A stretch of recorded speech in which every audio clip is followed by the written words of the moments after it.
Mais c'est que l'Antillais ne se pense pas noir, il se pense antillais. Le nègre vit en Afrique. Subjectivement et intellectuellement, l'Antillais se comporte comme un blanc, or c'est un nègre. Cela, il s'en apercevra une fois en Europe, et quand on parlera de nègre, il saura qu'il s'agit de lui aussi bien que du Sénégalais.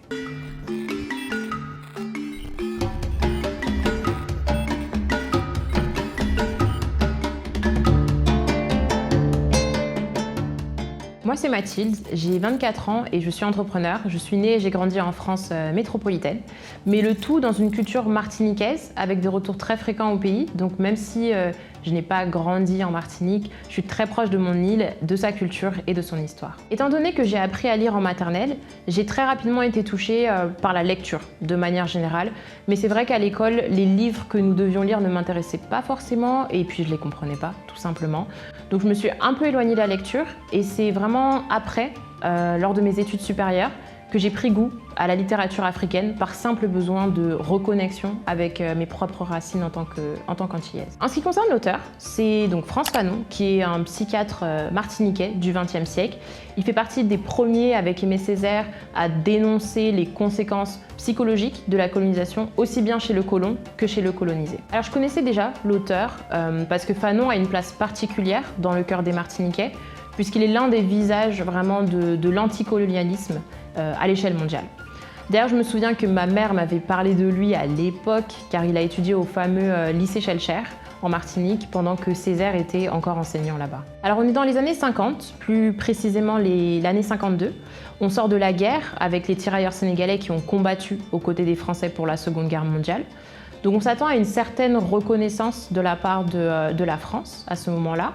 Et parallèlement, on voit émerger progressivement des mouvements anticolonialistes dans les différentes colonies françaises. Dans cet ouvrage, Frantz Fanon invite ses lecteurs à prendre conscience de l'enracinement des répercussions psychologiques et économiques de la colonisation. Il décortique vraiment le rapport entre le blanc et le noir et explique que chacun, de son côté, intériorise sa supériorité ou son infériorité vis-à-vis de l'autre. Du coup, le tout dans un système qui s'auto-alimente et qui est très difficile à déconstruire. Et selon lui, tant que chacun n'est pas conscient de sa position d'oppresseur ou d'opprimé, le système y restera le même. Par ailleurs, il explique que le colonisé peut rencontrer certaines pathologies qui ne sont pas forcément liées à sa culture ou à son naissance, comme disaient à l'époque les colons, mais que c'est bel et bien un phénomène social et sociétal qui résulte de la domination d'un peuple par un autre. Et c'est ce qui se construit en réponse à cette oppression-là. Plusieurs thèmes sont abordés dans cet ouvrage. Premièrement, les tentatives de légitimation scientifique de l'infériorité de l'homme noir qui a duré pendant des siècles. Le paternalisme également de l'homme blanc vis-à-vis de l'homme noir, mais plus généralement le rapport blanc-noir. Et également le rapport de l'homme antillais à sa propre couleur, puisque ce n'est qu'en arrivant en France hexagonale qu'il comprend qu'il est noir. Pourtant, il ne se considère pas noir comme un Sénégalais, et c'est ça qui est intéressant finalement. Il faut savoir qu'avant le passage d'Aimé Césaire, avant les années 40, une très grosse partie des Antillais ne se considéraient pas forcément comme noirs et certains se considéraient même comme blancs. Il y a un passage qui m'a particulièrement touchée et je vais vous le lire. Étant écolier, nous avons pu discuter pendant des heures entières sur les prétendues coutumes des sauvages sénégalais. Il y avait dans nos propos une inconscience pour le moins paradoxale. Mais c'est que l'Antillais ne se pense pas noir, il se pense antillais. Le nègre vit en Afrique. Subjectivement et intellectuellement, l'Antillais se comporte comme un blanc, or c'est un nègre. Cela, il s'en apercevra une fois en Europe, et quand on parlera de nègre, il saura qu'il s'agit de lui aussi bien que du Sénégalais. Un autre passage m'a personnellement touchée, parce qu'il fait écho aussi à ma propre vie. Ce passage, c'est le suivant. Aux Antilles, le jeune noir, qui à l'école ne cesse de répéter nos pères les Gaulois, s'identifie à l'explorateur, au civilisateur, au blanc qui apporte la vérité aux sauvages, une vérité toute blanche. Et en fait, par mon histoire et aussi par mon éducation, j'ai su très jeune que je devais écouter mes professeurs d'histoire avec précaution parce qu'ils racontaient la belle histoire de la France, mais pas forcément celle de tous les Français. Mon premier sentiment en refermant ce livre, c'est beaucoup de tristesse. Parce qu'en fait, je me suis rendu compte qu'il y a 70 ans, on avait déjà cette conversation et qu'aujourd'hui, les problèmes restent les mêmes. Bien sûr, il y a eu une évolution, et heureusement, j'ai même envie de dire, Mais l'héritage du colonialisme dont parlait Fanon dans les années 50, il est toujours là.